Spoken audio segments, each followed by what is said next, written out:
A continuació anem a parlar d'un tema crucial des del meu punt de vista, no? Que no només afecta a la comunitat jurídica, sinó també a tota la societat per extensió. Estem parlant de la mancança de personal en el sistema judicial, que evidentment té unes repercussions profundes i multifacètiques. Estem parlant que, clar, cap i a la fi, si no hi ha una justícia ràpida i eficient, pues el que passa és que té una conseqüència molt negativa. I per a parlar d'aquest tema i esbrinar quines són les causes, què està passant en el sistema judicial, aquesta mancança de personal necessari, tenim així present a Bruno Antuña, que és president de CESIF, Justícia, Comunitat Valenciana. ¿Qué tal, Bruno? Bienvenido al programa. Sí, muchas gracias. Bueno, evidentemente hay un impacto claro, evidente, falta personal en el sistema judicial, no sabemos por qué. ¿Cuáles son las causas? Bueno, las causas son las históricas, falta de inversión. Al final, los políticos la justicia no lo ven como un servicio, lo ven como un gasto. Ajá. Están más interesados en controlar el poder judicial que realmente dar un servicio al ciudadano. Entonces, esto es algo histórico en nuestra administración que no pasa o no se consiente que pase en otras administraciones, como puede ser en sanidad o en educación. En fin, tú lo has dicho, ¿no? La justicia es lenta, es un problema, pero el problema es que la justicia siempre se ha dicho que es lenta, pero segura, pero es que si es lenta tampoco es justicia. Claro, es que si es lenta no es justicia. Entonces, no. Vamos, falta personal, faltan fiscales, faltan jueces, falta personal administrativo, ¿no? O sea, son campos claves. O sea, sí. Es decir, el sistema judicial, o sea, si tocas todos los campos y te das cuenta que falta personal en todos, claro, ¿ahí qué se puede hacer? Bueno, aquí hay un problema, yo creo que principal, y es que, desde mi punto de vista, yo creo que justicia es una administración que nunca debió ser cedida las competencias, porque aquí tenemos un problema principal, que es que, por un lado, jueces y fiscales, bueno, jueces dependen del Consejo General del Poder Judicial, sí. Los letrados de la Administración de Justicia dependen exclusivamente del Ministerio, pero luego los funcionarios de los cuerpos generales, es decir, los gestores, tramitadores, auxilios que trabajamos en los juzgados, dependen de la comunidad autónoma con competencias transferidas. Entonces, el Consejo puede crear plazas de juez, pero a lo mejor la comunidad autónoma no quiere crear juzgados porque no puede soportar el coste que supone crear 5, 6, 10, como pasó en el año 2012, por ejemplo, cuando se iban a crear 20 y pico juzgados, y el gobierno autonómico al final solo creó 5 o 6 porque decía que los otros eran un gasto innecesario e inasumible, ¿no? Entonces, bueno, pueden haber plazas de juez, o pueden haber jueces que aprueben la oposición, pero luego si no se crean juzgados, pues están de refuerzo, están de juez de adscripción territorial, y el problema es ese, que tenemos 3 administraciones que cada una vela por lo suyo, que una es central con un color, otra es autonómica con otro color. El choque de trenes. Choque de trenes, y en medio estamos los funcionarios y los ciudadanos. Vale, porque vamos a hablar de términos desde los sindicatos. ¿Cuántos juzgados, desde vuestra experiencia y observación, pensáis que se necesitan en España actualmente? Hombre, te puedo hacer un poco la cuenta a nivel autonómico. Por ejemplo, de los últimos datos que se publicaron en el año 2013 sobre cargas de trabajo, la comunidad autónoma era con diferencia la comunidad autónoma con más carga de trabajo, con más órganos sobrecargados, es decir, ellos establecen unos módulos y a partir de 150% de esos módulos se entiende que ese órgano está sobrecargado. En la Comunidad Valenciana el 55% de los juzgados estaban sobrecargados, es decir, todos los juzgados civiles y sociales, por ejemplo, estaban sobrecargados. La media de España estaba sobre un 40%, es decir, estamos muy por encima de la media. ¿Qué significa? Que en el año 2013 pues probablemente hubieran hecho falta crearse unos 50 juzgados. Del año 2013 hasta hoy, yo creo que se han creado 25. ¿25 solo? Aproximadamente. Vaya. Aproximadamente. Bueno, evidentemente todo esto tiene consecuencia y manifestaciones de los trabajadores del sector de la justicia. Tenemos imágenes aquí. ¿Nos puedes comentar exactamente dónde es, Bruno? Sí, eso es delante de la Consellería de Hacienda. Pues por lo que te decía antes, ¿no? Las comunidades autónomas tienen las competencias transferidas. Somos un cuerpo nacional, pero tenemos el problema de que no cobramos todos lo mismo, a pesar de que en algunas comunidades autónomas podemos tener más carga de trabajo que otras. Entonces, por ejemplo, esa manifestación fue porque la comunidad autónoma es actualmente, de los 13 ámbitos territoriales, la que hace el número 13, es decir, la última, en retribuciones de toda España. ¿La última? ¿La Comunidad Valenciana? Sí. ¿La última? La última. Vaya, bueno, nos peleamos, para ser sinceros, nos peleamos con Canarias. Estamos ahí a ver cuál de los dos es el que menos cobra de España, ¿no? Claro, evidentemente, ¿qué consecuencias tiene para los empleados? Claro, ¿qué motivaciones, ¿no? Tiene el empleador el empleado en este caso, cuando va a trabajar y ve que hay una injusticia en comparación a otras comunidades autónomas. Sí, pues bueno, al final es meter el dedo en la llaga, ¿no? Si sabes fehacientemente que tu carga de trabajo es superior a la media nacional y en retribuciones estás en la última, pues obviamente no motiva. Sí que es verdad que esta administración, bueno, yo creo que como casi todas, pero justicia en particular, al final ha salido adelante no por la inversión ni por las ganas de los políticos, sino por la vinculación de los funcionarios. Al final, los funcionarios, sobre todo, por ejemplo, en zonas como esta, como la Ribera, donde la mayoría de los funcionarios trabajan, o sea, viven en la zona, al final están un poco resignados en que se van a jubilar en un juzgado de Alcira o de Játiva y no le queda más remedio que echarle las horas que haga falta para llevar la mesa al día. Eso a lo mejor en otros sitios donde hay más posibilidad de movilidad, pues bueno, te puedes, pero aquí al final funciona por esto, ¿no? Porque es mi mesa, son mis números, son mis expedientes y los tengo que sacar sí o sí, porque me tengo que ir a casa con la conciencia tranquila, ¿no? Claro, evidentemente. ¿Cómo afecta esa escasez? Estamos viendo las imágenes impactantes. ¿Cómo afecta esta escasez de personal, por ejemplo, en la práctica, en el registro civil? Sí, O, por ejemplo, en el acceso que puede necesitar una persona al bono social. Claro, a ver, yo estaba viendo la entrevista de antes, ¿no? Y me ha parecido muy interesante sobre la tecnología, que salva vidas y demás. Al final, a lo mejor habría que tener una estadística de cuántas personas, por ejemplo, han perdido la vida por casos que se han eternizado judicialmente y no la han soportado. Es decir, al final, una justicia lenta también puede poner en peligro la vida, ¿no? La justicia es algo que prácticamente casi a la vez que la sanidad la tocamos nada más nacer y somos lo último que tocamos cuando fallecemos. Exacto. ¿no? Es decir, nos inscribimos en el registro al nacer, luego pues nos casamos, luego nos podemos divorciar, nos podemos separar, podemos tener un problema en el trabajo donde me han despedido y yo entiendo que es un despido improcedente y la empresa no me quiere pagar como tal, podemos tener un problema hipotecario. La justicia, los propios ciudadanos yo creo que no la ven como un servicio esencial hasta que te toca. Cuando te toca es cuando realmente te acuerdas del problema de la falta de inversión y que qué razón tenían, cómo están los jugadores saturados y que no puede ser que yo presente una demanda y se tarden 2 años en resolverse, pero luego no se queda con la sentencia. Es que al final muchas veces parece que la justicia acaba con una sentencia. Si tú tienes una sentencia, pero luego no hay nadie que haga ejecutar esa sentencia, cobrar lo que te deben, entrar en prisión si te lo mereces, obligar a la administración a que te pague, no es justicia tampoco. Una sentencia vale para ponerla en un marco, dejarla en el pasillo de casa y cada vez que pasas mirarle, recordarlo, pero si al final no tienes la ejecución, es decir, no has conseguido la satisfacción plena, no es justicia, ¿no? Entonces no acaba ahí tampoco y eso es lo que también se eterniza en la administración de justicia. ¿no? Este mal endémico es una situación que se puede corregir, quiero decir, a mí me sorprende muchísimo que no interese a las autoridades resolver este tema. Yo creo que es crucial, es de suma importancia. ¿Hay intereses para que no se resuelva? ¿Y a qué se deben? No sé si intereses, pero de luego los últimos acontecimientos no son nada optimistas. Nosotros, por ejemplo, hoy estamos a día 3, ¿no? ¿O 4? 4, sí. 4.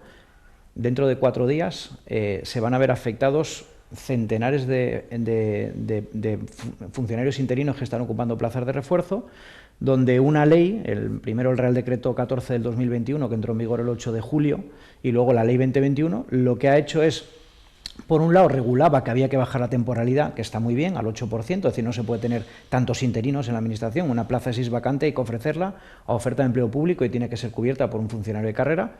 Eso no lo están cumpliendo, es decir, va a llegar el final de este año y vamos a seguir teniendo un exceso de temporalidad, pero el problema es que lo que establecía era un límite en los nombramientos, es decir, la Administración autonómica solicita al Gobierno que se creen 20 juzgados y el Gobierno dice, no, te voy a dejar que quieres solo 4, ya tenemos un déficit. ¿Cómo lo soluciona la Administración autonómica? Parcheando, poniendo refuerzos. ¿Cuál es el problema? Que la Ley 2021 te dice no puedes tener una persona más de 3 años. Con lo cual, no has conseguido el juzgado que pedías, lo has parcheado con un refuerzo y cuando ya conseguías tener un poco más de plantilla de lo normal e intentar levantar cabeza, a los 3 años te dicen que ese refuerzo va fuera y se elimina. O sea que va a haber un empeoramiento aún. O sea, dentro de 4 días, mucha gente se va a quedar en la calle. Sí. Y además, no puedes hacer trampa, quiero decir, no puedes cesar al interino que ocupa esa plaza y nombrar a otro mañana. Claro, esa plaza se tiene que quedar vacía porque si no sería un fraude de ley. Sí, sí, un fraude de ley, y además que todo tiene bueno, sus tiempos, ¿no? Claro. O sea, una plaza pública no se ofrece de un día para otro. Pero cuando es personal interino es de bolsa de trabajo, y sí, porque estas plazas no son de funcionarios de carrera, no es de posición, son plazas de refuerzo que se cubren por bolsa de trabajo. Entonces el problema está que ese juzgado que estaba un poco reforzado se encuentra con que de la noche a la mañana pierde ese refuerzo, ¿no? Entonces, pues no es nada halagüeño. Luego, por otro lado, tenemos que está en trámite parlamentario la Ley de Eficacia Organizativa del Sector Público de Justicia. Antes se conocía como LOEO, Ley de Eficacia Organizativa. Esta, en pocas palabras, lo que te dice es que se acabaron los juzgados, ya no van a existir juzgado número 1, 2, 3, 4, se crea lo que se llama el Tribunal de Instancia de Alcira, donde ahí, en lugar de haber un juez poniendo sentencias, todos los jueces, como si fuera un órgano colegiado, se van a poner de acuerdo para poner las sentencias entre todos. Y los funcionarios que antes trabajaban en cada juzgado, ahora trabajan todos en un totum revolutum, donde van a haber 50 o 60 funcionarios trabajando para todos los jueces de Alcira, por poner un ejemplo, ¿no? Claro, ¿cuál es el problema? Que ellos lo que te dicen los políticos es, con esto lo que vamos a conseguir es que no haya juzgados que estén muy bien y juzgados que estén muy mal. Bueno, para empezar, juzgados que estén muy bien no existían. Juzgados que estuvieran muy mal, sí. ¿Qué es lo que vamos a hacer? Pues igualarnos en lo mediocre. Es decir, los juzgados que antes estaban regular, o los partidos judiciales que antes estaban regular, ahora van a estar mal, y los que estaban muy mal van a estar ahora solo mal, porque al final esto es como un partido de fútbol. Es decir, tú imagínate que juega mañana España contra Alemania, y Alemania juega con 11 y nosotros somos 7. Y te dicen, no te preocupes que voy a cambiar el sistema organizativo. Ahora, en vez de un portero, 4 defensas, un medio y un delantero, va a haber un portero y 6 defensas. Vale. Da igual, vas a perder, no puedes ganar. Si te falta personal. Pues esto es lo mismo, por mucho que quieran cambiar el sistema organizativo, hay un defecto de personal tremendo que lo que va a hacer es que, bueno, puedes llamarlo como quieras, puedes llamarlo servicios comunes de trámite, puedes llamarlo servicios comunes de ordenación del procedimiento, es decir, da igual la rimbombancia que le des al nombre, te falta gente. ¿Y cuál es la situación específica en la Ribera? ¿Qué nos puedes comentar?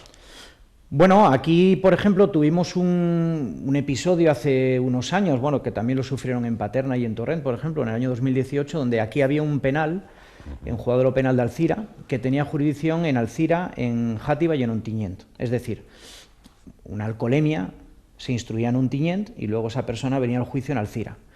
¿Qué pasa? Que estos juzgados, tanto el de Alcira como el de Paterna y el de Torrente, pues tenían más del doble de asuntos, asumían el más del doble de asuntos que la media de los juzgados de lo penal de Valencia. Esto, si lo trasladamos a sanidad, pues sería, pues hay un pediatra en Alcira que está dando cita para dentro de 2 meses, cuando otro pediatra en Valencia da cita para dentro de 2 semanas. Lo normal sería pensar, pues vamos a poner otro pediatra en Alcira, ¿no? Correcto. Pues la solución es vamos a mandar al pediatra a Valencia.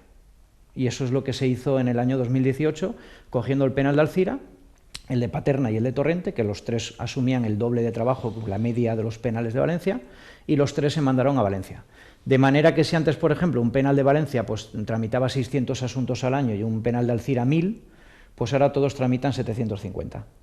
Lo que te decía, no se mejora, sí, se empeoran todos. Mejoran un poquito los que ya estaban muy mal, pero los que estaban regular pues han empeorado. Y por supuesto, claro, acercar la justicia al ciudadano, pues es vamos, es imposible, al revés. Una persona de Ontinyent ahora tiene que ir a Valencia. Una persona del Rincón de Ademuz, que antes, bueno, iba a Paterna, ahora tiene que ir a Valencia, ¿no? Claro. Entonces, hablemos de datos, vamos a poner cifras, desde CESIF. Cifras para contrarrestar esta derivada terrible, ¿no?, que está ahora sufriendo el personal en el sistema judicial. Vamos a hablar, datos exactos. ¿Cuántos juzgados pensáis que deberían implementarse ya, en estos momentos? ¿Cuánto personal de justicia? Es decir, ¿cuántos jueces? ¿Cuántos fiscales? ¿Cuánto personal administrativo? Pues mira, lo que es personal de los cuerpos generales, es decir, los que al final asumimos el 90 y pico por ciento, porque al final esas manifestaciones vienen también un poco por ahí, ¿no? Porque al final los que asumimos, porque al final el juez pone la sentencia y la firma, pero al final hasta llegar a la sentencia toda la faena lo hemos hecho un poco los funcionarios de los cuerpos generales, los que estamos en la oficina. Pues para que te hagas una idea, el doble de los refuerzos que existen actualmente. Es decir, los refuerzos que hay ahora mismo, que podríamos estar hablando a lo mejor unos 150, pues necesitaríamos que fueran 300, es decir, no menos de 50 o 60 juzgados. El problema es que eso ya no va a ser posible. ¿No va a ser posible? No, porque al final las leyes de eficacia organizativa hacen desaparecer los juzgados como tal. Es decir, nos quieren transformar en almusafes en la FOR. En lugar de tú ser un funcionario que llevabas un procedimiento desde principio a fin y tú te lo sabías de memoria y en cuanto veías al abogado por la puerta ya sabías que te va a preguntar por el procedimiento X, en cuanto veías ahora nos quieren hacer pues como si fuéramos, pues eso, como si Henry Ford hubiera inventado la Administración de Justicia, ¿no? Entonces, bueno, vamos a ser esos 50 o 60 funcionarios que podrían haber en Alcira repartidos entre los juzgados que hay, pues van a estar todos juntos en un hall donde todos van a trabajar para todos y a lo mejor unos van a llevar una parte del procedimiento, es decir, por la citación para juicio, el otro va a llevar otra parte, el otro va a llevar la ejecución y entonces, bueno, nos quieren así. Entonces, al final va a ser complicado aumentar plantilla con este modelo organizativo. Es decir, yo me da rabia decirlo, pero soy bastante pesimista con que la Administración de Justicia, con todas estas leyes que hay y con las que están por aprobarse en las Cortes, vaya a solucionar los problemas de la justicia. Entonces, si son medidas que piensas tú, desde tu punto de vista y tu experiencia, que no van a solucionar los problemas agraviados ya en los últimos años, ¿para qué se hace? Bueno, porque al final, lo que te decía antes, los políticos al final lo que venden es que con este nuevo modelo organizativo se van a, de alguna manera, a aprovechar más los recursos humanos. Pero bueno, eso estaría bien si de verdad la Administración de Justicia, pues no sé, imagínate, la España vaciada, tuviera unos problemas muy grandes, pero luego, por ejemplo, en los capitales de provincia, pues la gente fuera como toca, es decir, entre una demanda, en 15 días tenemos juicio, en un mes se ha ejecutado y has cobrado. El problema está que partimos de la base que donde se está bien, ya se está mal. Entonces, si tú no haces un esfuerzo previo antes de esta implantación de un aumento real de plantilla, nosotros el otro día tuvimos una reunión con la Consejería de Hacienda cuando le estábamos reclamando el aumento del complemento específico para por lo menos salirnos del vagón de cola, se lo decíamos, digo, si es que en el fondo te salimos baratos, es decir, si es que tienes a 5.000 funcionarios que están trabajando por 7.500.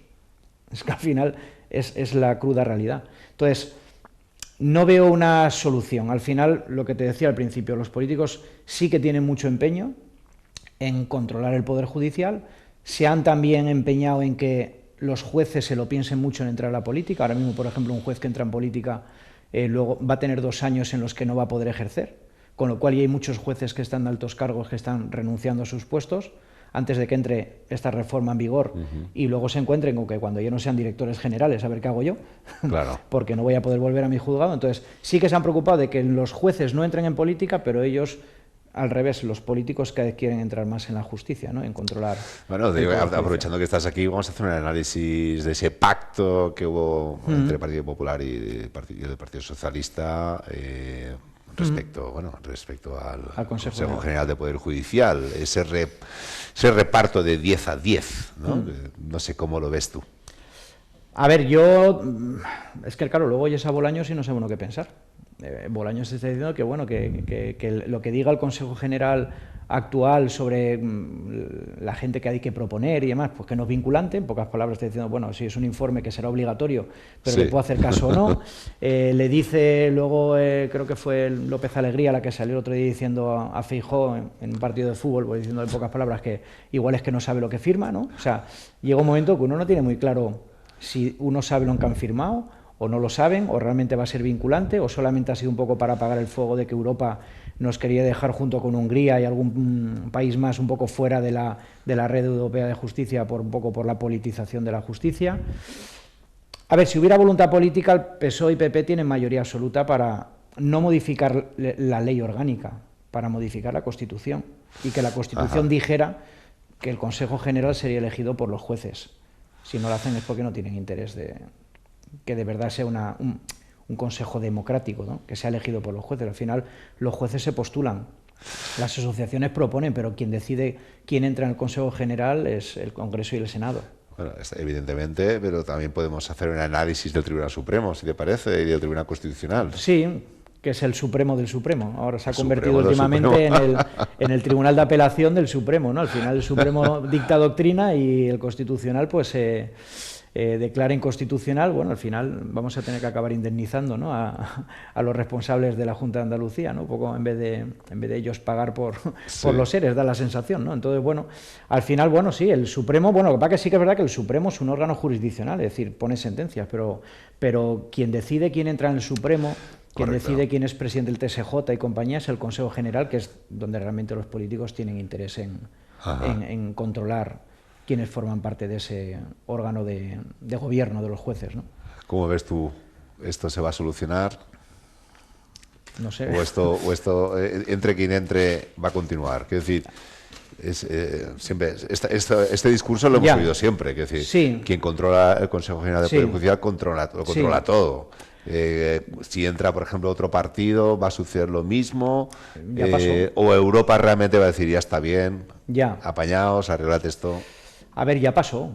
Cuando la mayoría absoluta de Rajoy, Gallardón, una de las propuestas que hizo fue modificar la ley orgánica para que los jueces eligieran a los jueces. Claro. Y al final Gallardón pasó a la historia por las tasas judiciales, no por modificar la ley orgánica. Es decir, no se tocó ni una coma de la ley orgánica. Ajá. Con lo cual, en ese sentido voy a quedar como un agorero, ¿no? Pero es que realmente ya ha pasado, ya lo hemos visto. Han tenido una mayoría absoluta donde no han necesitado pactar con nadie, iban su programa y no cambiaron ni una coma de la ley orgánica al PP cuando gobernó, por lo tanto yo no creo que, aunque hubiera un cambio de gobierno, esto mejorara. Y Bruselas, pues bueno, no sé hasta qué punto tiene intención de entrar ahí, ¿no?, en ese tema, ¿no? O dejar que, bueno, ya se arreglará España como buena puente pueda. Sí. Esperemos, ¿no? Bueno.